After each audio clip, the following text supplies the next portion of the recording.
Hello students, कैसे हो आप सब। आई होप आप लोग बिल्कुल सब अच्छे होंगे और सब अपनी अच्छी तरह पढ़ाई कर रहे होंगे। स्टूडेंट्स, चैप्टर फर्स्ट की कंप्लीट थ्योरी और उसको न्यूमेरिकल्स में ऑलरेडी आपको बता चुका हूँ। जिसने भी जाकर नहीं देखा है चैनल पर जाइए और आप वहाँ पर जाकर देख सकते हैं। आपको जितने भी लेक्चर हमने वहाँ पर लिए हैं न्यूमेरिकल्स के, उसके लिंक और आपको सब डिस्क्रिप्शन में दिए गए हैं। वहाँ पर आप जाकर जाइए और सभी लेक्चर देख लीजिए। चैप्टर फर्स्ट के जितने भी लेक्चर थे सभी न्यूमेरिकल्स के सभी आपको बता देंगे। आज मैं आपके लिए चैप्टर 2 लेकर आया हूं, जो मोस्ट इंपोर्टेंट चैप्टर होता है, वैद्युत फ्लक्स तथा गॉस-की प्रमेय। ये चैप्टर इतना इंपॉर्टेंट है कि ये हर कंप्यूटेटिव एग्जाम में जितने भी होते हैं आपके सब में पूछता है। जहाँ पर फिजिक्स आती है, IIT JEE ले लीजिए आप, जितने भी एग्जाम होते हैं सब में ये चैप्टर से कुछ ना कुछ जरूर पूछता है। तो आपके बोर्ड एग्जाम में भी इससे एक लॉन्ग क्वेश्चन तो जरूर आना है, ये बात 100% श्योर है। ठीक है, या न्यूमेरिकल्स आए या आपके पास में एक लॉन्ग क्वेश्चन आए या आपके इसमें न्यूमेरिकल्स जो भी देगा, ठीक है, तो इससे एक क्वेश्चन जरूर पूछता है। ठीक है, तो चलिए हम शुरू करते हैं आज का टॉपिक। और जो आज का टॉपिक होने वाला है सबसे स्टार्टिंग से चलेंगे। ठीक है, चलिए देखते हैं। आज को जो है हमारा टॉपिक होगा वो होगी वैद्युत फ्लक्स किसे कहते हैं। तो देख लेते हैं वैद्युत फ्लक्स। वैद्युत फ्लक्स सब बोलते हैं इलेक्ट्रिक फ्लक्स, सब बोलते हैं इलेक्ट्रिक फ्लक्स।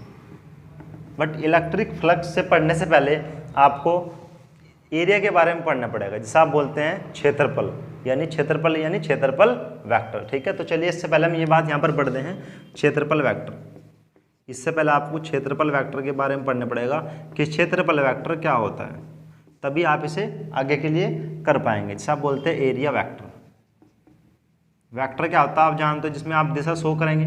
जिस क्वांटिटी में क्या होती है दिशा होती है, आपसे क्या बोलते हैं वेक्टर बोलते हैं। अब यहाँ पर एरिया है तो एरिया में भी क्या होगी, दिशा होगी। क्योंकि इस चैप्टर के अंतर्गत जब आप यहाँ पर कोई भी पृष्ठ लेंगे, उस पृष्ठ में आपको क्या करना होता है, उसकी डिस्टेंस आपको वहाँ पर उसकी जो डायरेक्शंस होगी वो आपको देखनी होती है।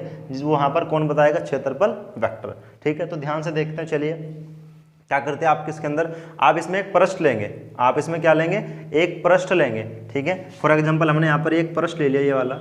ठीक है, ये पृष्ठ लिया और इस पृष्ठ में क्या होगा, मान लो कि इसका एरिया ए है, इस पृष्ठ का एरिया कितना ए है।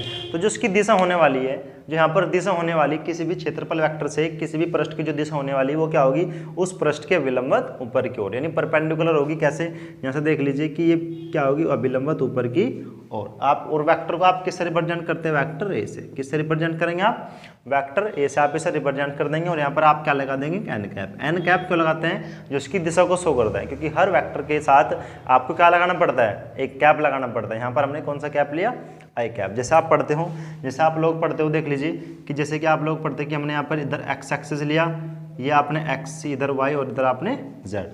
आप जानते हो अगर हम एक्स एक्सिस के लॉन्ग चलते हैं तो क्या लेते हैं, आई कैप लेते हैं। इधर आप क्या लेते हैं, जे कैप, और इधर आप जेड कैप। तो ये क्या होंगे, इन एक्सिस के लॉन्ग जब आप चलेंगे, इनका क्या यूनिट वेक्टर है। ठीक है, तो इस प्रकार एन कैप भी यहाँ पर वेक्टर का क्या होगा, यूनिट वेक्टर हो गया। ठीक है, चलो बस आपको इसके अंदर ये याद रखना है कि अगर आप कोई भी पृष्ठ लेंगे, उस पृष्ठ के अभिलंब जो क्षेत्रफल वेक्टर की जो दिशा होगी वो उसके ऊपर की ओर होगी। क्लियर है ना। चलिए उसके बाद हम यहाँ से, आप इसका यहाँ से डायग्राम बना लीजिए। सर मैं रफ कर दे रहा हूँ, क्योंकि ये जो क्षेत्रफल वेक्टर आपको बताया गया, जब आप गॉस का नियम पढ़ेंगे, इससे आगे जितने भी टॉपिक्स आप पढ़ेंगे वहाँ पर आपको क्षेत्रफल वेक्टर की दिशा आपको देखनी होती है, तभी आपके इसमें आगे के डायरेक्शन आप कर पाएंगे। ठीक है, तो बहुत ही मोस्ट इंपोर्टेंट लेक्चर आपका। ठीक है, आज देखते हैं। चलिए नेक्स्ट चलते हैं। अब इससे पहले आपको एक चीज़ और यहाँ पर पढ़नी पड़ेगी, घन कोण। घन कोण जिसे आप बोलते हैं सॉलिड एंगल, जिसे आप बोलते हैं सॉलिड एंगल। घन कोण वैसे आप 11th क्लास में पहले ही पढ़ लेते हो। ठीक है, आज 12th क्लास में यहाँ पर देख लेते हैं घन कोण क्या होगा। वो करना क्या, इसमें वही सिंपल एक पृष्ठ लेंगे। करना क्या है कि एक इसमें पृष्ठ लेंगे और उस पृष्ठ में आप एक छोटा सा केंद्र मानकर एक छोटा सा पृष्ठ काट लेंगे। ठीक है, डायग्राम से समझते हैं। हम यहाँ पर एक डायग्राम लेंगे, एक आपने यहाँ पर पृष्ठ लिया, एक आपने क्या लिया, यहाँ पर पृष्ठ ले लिया, और उस पृष्ठ से कुछ दूरी पर कि आर दूरी पर एक छोटा सा पृष्ठ आपने और यहाँ से निकाल लिया। फॉर एग्जाम्पल मान लें कि इसका क्षेत्रफल ए है, तो उसका क्षेत्रफल कितना होगा, डी ए। तो उसका क्षेत्रफल यहाँ पर कितना होगा, डी होगा। छोटी क्वांटिटी के लिए आप डी का यूज़ करते हैं। ठीक है, तो आप क्या कर लेते हैं कि इससे आर दूरी पर एक बिंदु आपने ये लिया था, तो बिंदु ओ पर मान लीजिए कि बिंदु ओ पर स्थित है ये वाला पॉइंट इधर। ठीक है, और मान लीजिए इसकी डिस्टेंस है वो आर है, इसकी डिस्टेंस कितनी है r मान लीजिए, और यहाँ पर जो ये वाला जो कोण बनता है, ये वाला कोण, ठीक है, अगर यहाँ पर बिंदु P है तो इसके अबाउट जो यहाँ वाला ये कोण बनता है ये वाला, तो इसी कोण को आप क्या बोलते हैं, घन कोण। इसी कोण को आप क्या बोलते हैं, घन कोण। उसे आप किससे रिप्रेजेंट करते हैं, डी ओमेगा से। यही वाला कोण क्या होता है, घन कोण होता है। जब आप गॉस की थ्योरम प्रूव करेंगे, ठीक है, मोस्ट इंपोर्टेंट होती है गॉस की थ्योरम, जब आप प्रूव करेंगे तो वहाँ पर इसका बहुत यूज़ होता है कि गॉस की थ्योरम से जैसे कि आप घन कोण लेंगे, इसका मान आपको वहाँ पर लिखना होता है, तो आप कहाँ से लिखेंगे, इसकी सहायता से, ठीक है। तो आप यहाँ से इसका मान देख लेते हैं। जो घन कोण होता है आप इसे 11वीं क्लास में पढ़कर आता है क्षेत्रफल वेक्टर। अगर क्षेत्रफल वेक्टर अगर इसका डी ए है, तो अगर इसका क्षेत्रफल वेक्टर कितना है, डी ए है, अतः क्षेत्रफल वेक्टर डी ए से आंतरिक घन कोण, आंतरिक घन कोण, तो क्षेत्रफल वेक्टर जो यहाँ पर आएगा तो कितना है, यहाँ पर से डी ओमेगा से आप रिप्रेजेंट करते हैं इसका जितना भी क्षेत्रफल वेक्टर होगा डी ए, और अपॉन जितनी भी दूरी से आप ले रहे हैं इसका स्क्वायर। डी ओमेगा बराबर क्या होता है, डी अपॉन आर स्क्वायर। ये आप 11वीं क्लास में पहले ही पढ़कर आ जाते हो, बट यहाँ पर आपको उसकी वैल्यू हम कैसे निकालते हैं वो आपको यहाँ पर पढ़ना है। तो क्या जाएगा, डी ओमेगा बराबर डी अपॉन आर स्क्वायर। अगर पृष्ठ, अगर यहाँ से जैसे कि आपने अनक्लोज पूरा बंद पृष्ठ लिया है, तो अगर आप इसके अबाउट यहाँ पर घनकोण निकालना चाहते हैं, अतः संपूर्ण पृष्ठ के लिए, अतः संपूर्ण पृष्ठ के लिए, संपूर्ण पृष्ठ के लिए घनकोण, घन कोण। अगर आप पूरे पृष्ठ के लिए घनकोण निकालना चाहते हो तो आप यहाँ पर क्या करेंगे, इसका इंटीग्रेशन कर देंगे। तो यहाँ पर ये कितना जाएगा, ये आ जाएगा ओमेगा अपॉन, ये कितना जाएगा, ए अपॉन आर स्क्वायर। ओमेगा कितना, ओमेगा जाएगा और डी कितना जाएगा, ए आ जाएगा। तो यहाँ पर ये कितना आएगा, ओमेगा बराबर ए अपॉन आर स्क्वायर। जब आप इसका यहाँ पर क्या करेंगे, समाकलन करने के बाद ये मिलेगा। अब यहाँ पर ए क्या है, जो आपने यहाँ पर वर्ग का पृष्ठ लिया है, ठीक है, जो ऐसे आपने पृष्ठ लिया है इसका क्षेत्रफल, और यहाँ पर इसका क्षेत्रफल कितना होता है, 4 पाई आर स्क्वायर। तो उसका क्षेत्रफल कितना जाएगा, 4 पाई आर स्क्वायर, और ये आर स्क्वायर, इस आर स्क्वायर से आर स्क्वायर कैंसिल, तो ओमेगा का मान यहाँ पर कितना आएगा, 4 पाई। मोस्ट इंपोर्टेंट होता है ये वैल्यू। जब आप गॉस की थ्योरम प्रूव करने वाले हैं तो वहाँ पर ओमेगा का मान आपको क्या लिखना है, 4 पाई।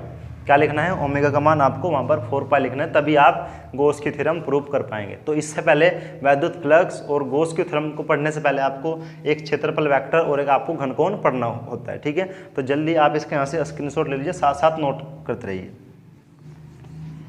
साथ साथ आप इसे नोट करते रहिए। अब हम जो आज का हमारा टॉपिक होने वाला था वैद्युत फ्लक्स, ये स्टार्ट करते हैं। 2 नंबर की डेफिनेशन जरूर आने वाली है, ठीक है। 2 नंबर की डेफिनेशन यहाँ पर वैद्युत फ्लक्स, ये जरूर आपको एग्जाम में पूछी जाती है। देख लीजिए, वैद्युत फ्लक्स की बात कर रहे हैं सबसे पहले कि वैद्युत फ्लक्स होता क्या है, आप इसे रिप्रेजेंट कैसे करते हैं, आप इसे फाई से रिप्रेजेंट करते हैं, किससे, फाई से। और इलेक्ट्रिक की बात करते हैं आप यहाँ पर क्या लगा देंगे, फाई ई। इससे किससे रिप्रेजेंट कर देंगे आप इसे, वैद्युत फ्लक्स को फाई से रिप्रेजेंट कर दें। वैद्युत फ्लक्स होता क्या है, सब ध्यान से देखेंगे कि जो वैद्युत फ्लक्स होता है ये आप तरह से, जैसे कि आप चैप्टर फर्स्ट में वैद्युत क्षेत्र पढ़कर आए थे, तो वहाँ पर भी इसी तरह जैसे कि प्रॉपर्टी वैद्युत क्षेत्र की, इसी तरह प्रॉपर्टी वैद्युत फ्लक्स की होती है। यानी आप बोल सकते हैं कि जो वैद्युत फ्लक्स है वैद्युत क्षेत्र के ही गुण से मैच करता है, ठीक है। तो यहाँ पर क्या आएगा, आप इसमें पृष्ठ की बात करेंगे, अनक्लोज पृष्ठ, एक बंद पृष्ठ लेंगे, उस पृष्ठ से जितने भी बल रेखाएं गुजरेगी, उस पृष्ठ से जितनी भी बल रेखाएं गुजरेगी, उन बल रेखाओं की संख्याओं की माप क्या कहलाएगा, वैद्युत फ्लक्स कहलाएगा। आप किससे रिप्रेजेंट करेंगे इसे, फाई से रिप्रेजेंट करेंगे। बात समझ को रही है, आपके पास एक स्केलर क्वांटिटी होती है, ठीक है।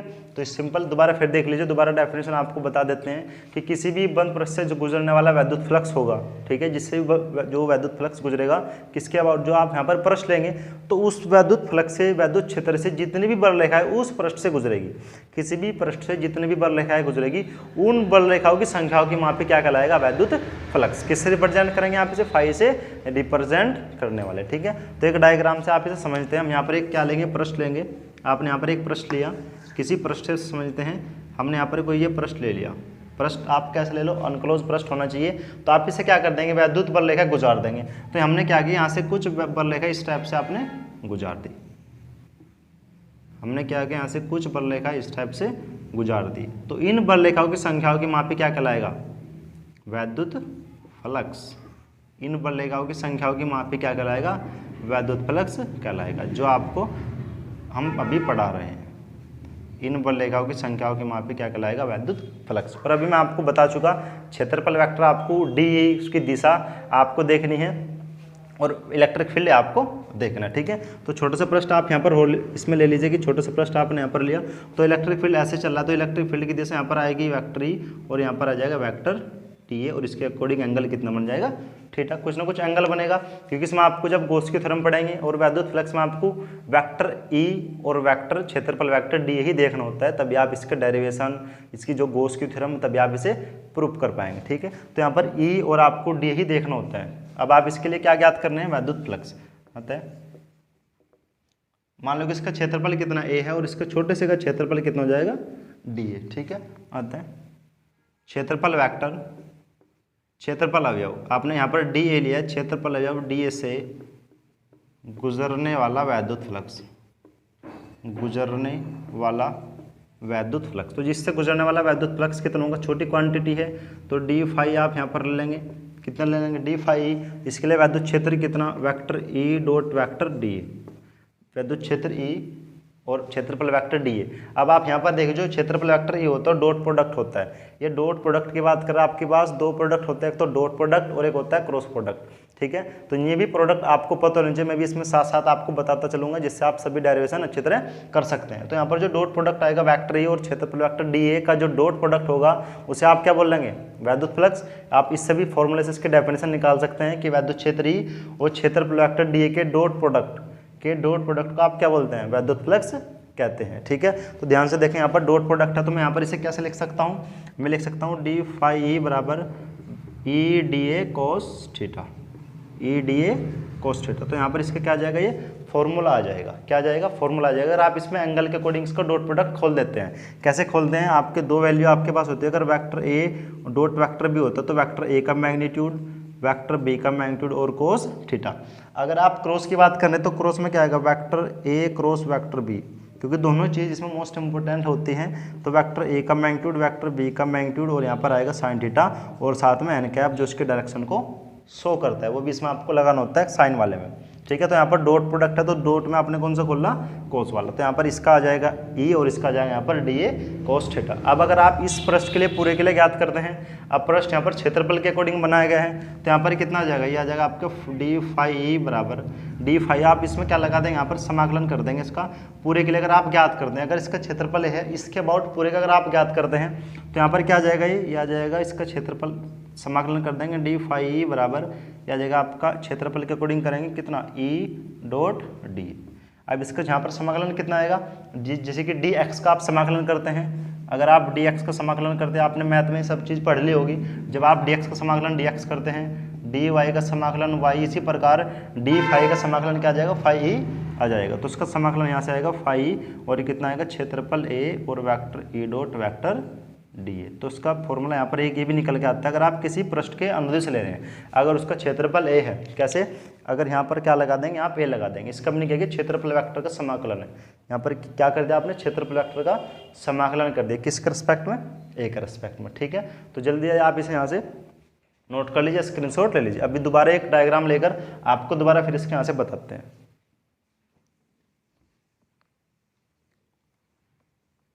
अब इसमें एक फॉर्मूला और निकाल सकते हैं, वो फॉर्मूला ध्यान से देखेंगे आप लोग, क्योंकि इसके फॉर्मूले पर न्यूमेरिकल्स बहुत ज़्यादा पूछता है। तो यहाँ पर एक पृष्ठ आप लेंगे, अगर पृष्ठ अब हमारा क्या है, गोल है, अगर पृष्ठ हमारा बंद पृष्ठ है, तो उस बंद पृष्ठ पर आपका जो वैद्युत फ्लक्स कुछ एंगल अगर थीटा बना रहा है, तो क्या होगा, वो आपको यहाँ पर देखना है। तो यहाँ पर आप एक पृष्ठ हो लेते हैं, हमने यहाँ पर एक पृष्ठ लिया, और इस पृष्ठ के द्वारा फिर क्या कर दिया, बल रेखा इस टाइप से यहाँ पर आपने गुजार दी।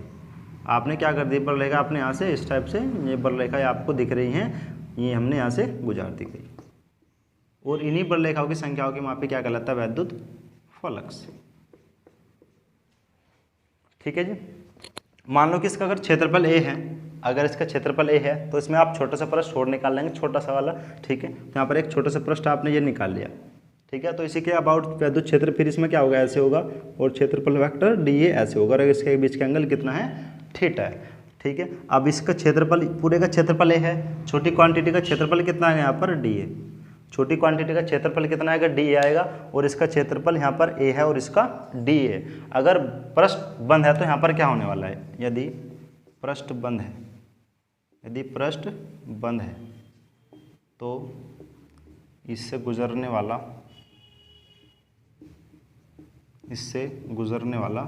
वैद्युत फ्लक्स, तो उससे गुजरने वाला वैद्युत फ्लक्स। ठीक है, तो ध्यान से देखेंगे, फॉर्मूला ऐसा निकालते हैं।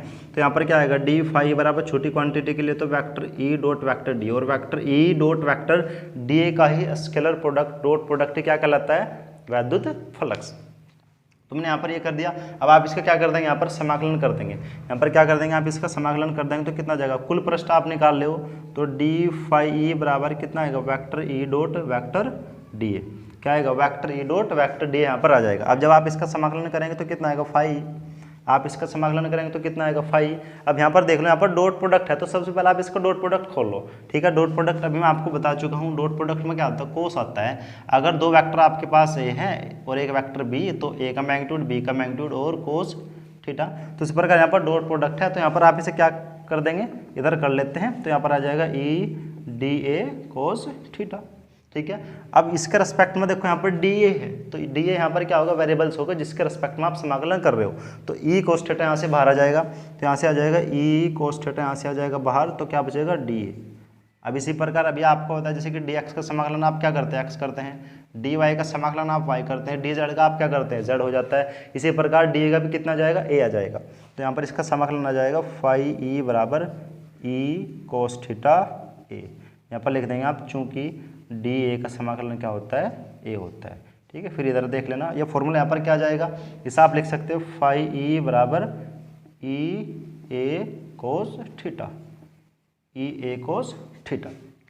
बात समझ आ रही है। अब ये यहाँ पर इसका मेन फॉर्मूला होता है वैद्युत फ्लक्स का। ठीक है, अच्छा लग रहा है लेक्चर, मोस्ट इंपोर्टेंट ये बहुत चीज़ होती है जो आपको यहाँ पर पूछता है। ठीक है, तो यहाँ पर आएगा फाई बराबर ये कोस थीटा, तो आपको वैद्युत फ्लक्स टॉपिक यहाँ से खत्म हो जाता है। इसकी डेफिनेशन आपको यहाँ तक कंप्लीट बता देनी है। जैसे कि आप डायग्राम बनाएंगे, इसके बारे में आपको लिख देना कि एक आपने पृष्ठ लिया जिसका क्षेत्रफल है, एक छोटा सा पृष्ठ आपने इसके अंदर छोटा सा पृष्ठ लिया जिसका क्षेत्रफल डी है, वैद्युत क्षेत्र ई है और इसके लिए क्षेत्रफल वेक्टर डी ए है। ठीक है, ये बात आप अपने अकॉर्डिंग आप लिख देंगे। उसके बाद इसमें आता क्या है, अब इसमें क्या करते हैं, आप इसका मात्रक आपको निकालना है, इसका विमीय सूत्र आपको निकालना है, और फिर इसमें कुछ स्पेशल कंडीशन है। तो मात्रक और विमीय सूत्र से पहले हम इसकी कुछ स्पेशल कंडीशन देख लेते हैं जो कि बोर्ड एग्जाम में 1 नंबर में पूछता है। ठीक है, कैसे पूछता है मैं आपको बताने वाला हूँ। तो आप इसका यहाँ से स्क्रीनशॉट ले लीजिए और साथ के साथ इसके नोट्स बनाते रहे।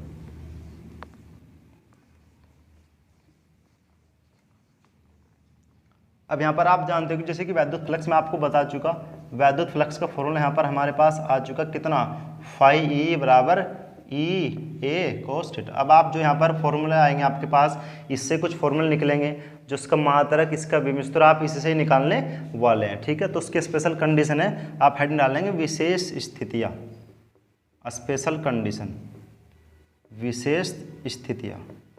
सभी टॉपिक आपको यहीं से बताए जाएंगे, कोई भी टॉपिक आपको यहाँ से नहीं मिस किया जाएगा, सभी टॉपिक आपको यहीं से बताए जाएंगे।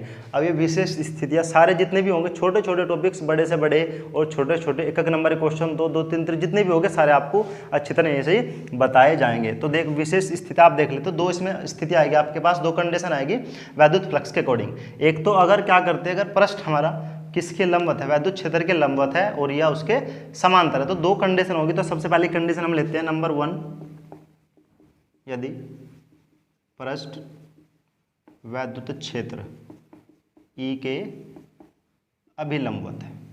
अगर अभिलंबवत होगा तो क्या होगा वो आपको देखना है, अभिलंबवत है। वैसे ज़्यादातर क्या होता है कि अभिलंबवत पर आप 90 डिग्री लेते हैं, क्या लेते हैं, 90 डिग्री, बट यहाँ पर 90 डिग्री नहीं होगा। ध्यान से देखेंगे, देखो ध्यान से देखना, इसे भी आप डायग्राम से समझते हैं। यहाँ पर मैंने एक पृष्ठ ले लिया, आपने यहाँ पर क्या लिया, एक पृष्ठ लिया, और इसने यहाँ पर बताया कि पृष्ठ के अभिलंबवत वैद्युत क्षेत्र है, या अभिलंबवत ऊपर की ओर होगा, तो वैद्युत क्षेत्र से ऊपर रेखा निकलेगी, ऊपर की ओर निकल रही है इस टाइप से, ये बल रेखा ऊपर की ओर इस टाइप से निकली, क्योंकि यहाँ पर इसने पहले वाली कंडीशन क्या है कि जो बल रेखाएं में अभिलंबवत ऊपर की ओर है उस पृष्ठ के, जो भी पृष्ठ आप यहाँ पर बना रहे हैं। ठीक है, तो यहाँ पर ये मान लो कि इसका पृष्ठ ऊपर की ओर है, वेक्टर ई। अब क्या करना है आपको, क्योंकि यहाँ पर ए आया है और इसके अबाउट आपको क्षेत्रफल वेक्टर क्या देखना है, डी देखना है, क्योंकि जब आपने डी लिया था तो उसका समाकलन करने पर क्या आ गया था, ए आ गया था। ठीक है, तो ध्यान से देखेंगे इसको। अब जब आप यहाँ पर ए लेंगे तो ए क्या होता है, अभी आपको बताया गया कि क्षेत्रफल वेक्टर, कि उसके क्षेत्रफल वेक्टर क्या होगा, जो भी पृष्ठ लेंगे उस पृष्ठ की दिशा विलंबत हमेशा ऊपर की ओर होगी, तो उसका क्षेत्रफल वेक्टर जो ए हो गया, डी ए भी क्या होगा, ऊपर की ओर ही होगा। अब आप देख रहे हैं कि क्षेत्रफल वेक्टर ई और क्षेत्रफल वेक्टर डी ए ठीक है, कि दोनों ऊपर की ओर है तो एंगल कितना होगा बताओ, एंगल होगा इसका 0 डिग्री। क्यों? अगर दो रेखाएं ऐसे चलती हैं, कहीं पे भी नहीं काटती हैं, तो उसके बीच का एंगल होता है 0 डिग्री। बात समझ आ गई? तो यहाँ पर कन्फ्यूज ना होना कि कभी यहाँ पर आपको अभिलंबवत दे दे और आप क्या सोचो कि यहाँ पर एंगल 90 डिग्री है। नहीं, यहाँ पर एंगल क्या होगा 0 डिग्री। ठीक है, अब ये वाली वैल्यू आप यहाँ पर रखते हैं, तब यहाँ पर थीटा कितना आएगा 0 डिग्री। तब वैद्युत फ्लक्स, तब यहाँ पर इसके लिए आप वैद्युत फ्लक्स देख लेते हैं। तो क्या आएगा फाई ई बराबर ई ए कोस थीटा। अब यहाँ पर थीटा कितना है 0 डिग्री, थीटा यहाँ पर कितना है 0 डिग्री। 0 डिग्री के यहाँ पर कोस 0 का मान कितना जाएगा 1 और इसकी वैल्यू कितनी आ जाएगी ई ए। तो ध्यान रखेंगे ये आपका ऑब्जेक्टिव का क्वेश्चन है 1 नंबर का, कि किसी अगर दे देगी कोई पृष्ठ वैद्युत क्षेत्र के अभिलंबवत है, 4 ऑप्शन आपको नीचे देगा, तो उसमें आपको 0 देगा, 1 देगा, माइनस का ई ए देगा और प्लस का ई ए आपको देगा। तो वहाँ पर क्या होने वाला, तो ध्यान से देख लेंगे ई ए, तो उस पर आप टिक कर देंगे। ठीक है, ये सब आप नोट कर लीजिए। कंडीशन नंबर 2 बताते हैं जल्दी। कंडीशन नंबर 2 देख लीजिए, यदि पृष्ठ वैद्युत क्षेत्र ई के समांतर है, पृष्ठ वैद्युत क्षेत्र ई के समांतर है, अगर इसके समांतर होगा तो क्या होने वाला, इसे भी आप डायग्राम से समझते हो। तो हमने क्या लिया, यहाँ पर डायग्राम लिया, यहाँ पर एक डायग्राम आप बना लेते हैं, एक पृष्ठ आपने लिया। अब इसने क्या बताया कि वैद्युत क्षेत्र ई के समांतर है, तो समांतर तो ऐसे चलेगा, तो यहाँ से जो ऊपर रेखा गुजर रही है इस टाइप से निकल रही है, यहाँ पर जो बल रेखाएं हैं इस टाइप से यहाँ से बल रेखाएं निकल रही है। ये मान लीजिए कि ये बल रेखाएं कुछ यहाँ से इस टाइप से बल रेखाएं निकल रही है। अब ध्यान से देख लेंगे, अब इसका वैद्युत क्षेत्र ई तो ऐसे ही है। अब आपको बताया गया था क्षेत्रफल हमेशा विलंबत ऊपर की ओर होगा, तो ये क्या आ जाएगा विलंबत ऊपर की ओर डी है, तो इसके बीच का एंगल 90 डिग्री, तो 90 डिग्री आ जाएगा। तब तो यहाँ पर कन्फ्यूजन होना, यहाँ पर समांतर दिया तो एंगल 90 डिग्री, तब थीटा कितना आएगा 90 डिग्री, अतः वैद्युत फ्लक्स, अतः वैद्युत फ्लक्स। तो वैद्युत फ्लक्स कितना आएगा, फाई ई बराबर ई ए कोस थीटा, इस वाले फॉर्मूले में रख देंगे। थीटा का मान कितना है 90, ठीक है, और कोस 90 का मान 0 और फाई क्या आ जाएगा टोटल 0। तो यहाँ रख लेंगे समांतर के में जब आप कोई भी प्रश्न लेंगे उससे वैद्युत क्षेत्र अगर उसके समांतर हैं तो वैद्युत फ्लक्स क्या होगा 0 होगा। मोस्ट इंपोर्टेंट क्वेश्चन होता है, जल्दी आप इसे नोट कर लीजिए। आपके 2 कंडीशन है तो मैं रफ कर दे रहा हूँ। उसके बाद यहाँ पर आपका इसमें आएगा मात्रक और विमीय सूत्र। मात्रक और विमीय सूत्र देख लेते हैं, जो भी बोर्ड एग्जाम में 1 नंबर के क्वेश्चन पूछते हैं किसका मात्रक और इसका विमीय सूत्र। तो हेडिंग डाल लेंगे वैद्युत फ्लक्स का मात्रक, वैद्युत फ्लक्स का मात्रक, वैद्युत फ्लक्स का मात्रक एवं विमीय सूत्र, एवं विमीय सूत्र। इसका आपको यूनिट बताना है, उसके डायमेंशनल क्वांटिटी आपको बताने की, डायमेंशनल फॉर्मूलास का क्या होगा। तो एक बात आप याद रखें, किसी भी क्वांटिटी का आपको मात्रा का विमीय सूत्र बताना तो उसके आप उसके किस्सा बताते हैं फॉर्मूले से ही।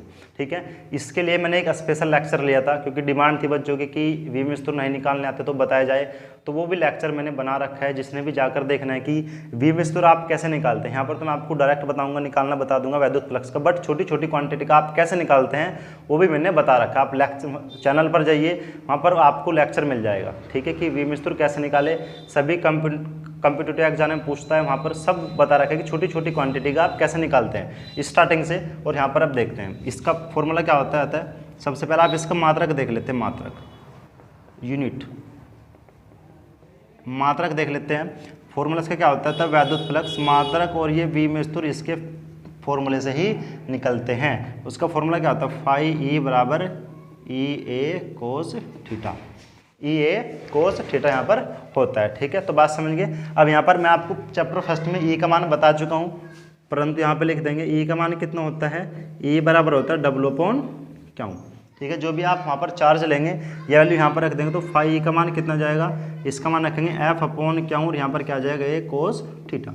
अब आप यहाँ इसका मात्रक लिख सकते हैं, ध्यान से देखेंगे। फाई ई बराबर F यहाँ पर क्या बल है और बल का मात्रक न्यूटन, इसका मात्रक यहाँ पर क्या आ जाएगा न्यूटन आ जाएगा।